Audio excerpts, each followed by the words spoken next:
After months of contract negotiation, steps have now been taken toward a strike or lockout involving the city's outside workers. Not news that anyone in this province wants to hear after all that's been going on between the teachers and Queen's Park. Only this time it could potentially affect everyone, and the clock is ticking.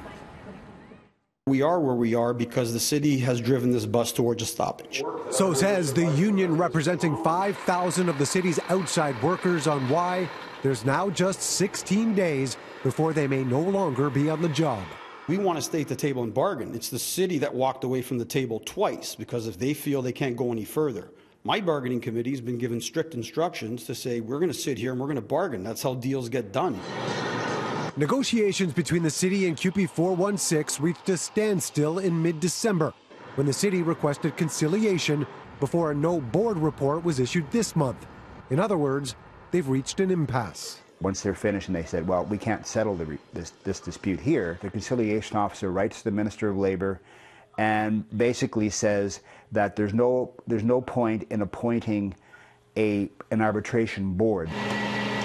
Services that could potentially be affected would be garbage collection east of Yonge, water treatment and water main repair, parks maintenance, and some janitorial duties in city buildings. In the mayor's words, he doesn't want to see the city go backwards from previous contract settlements in 2011 and 2016. Most people would say that our city workers have good jobs, they're secure jobs, they're jobs that have good entitlements with them, including pensions and so on, and we're mindful to try and make our working conditions for them as good as we can, but at the same time we also have to address the question of the affordability of all this for the people who pay the bills, the taxpayers.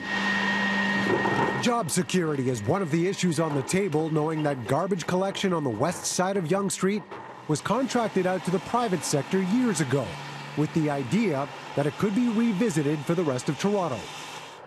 A possible work stoppage involving the city's outside workers may conjure up nightmares of just over 10 years ago, when a garbage strike left massive piles of waste piling up in parks.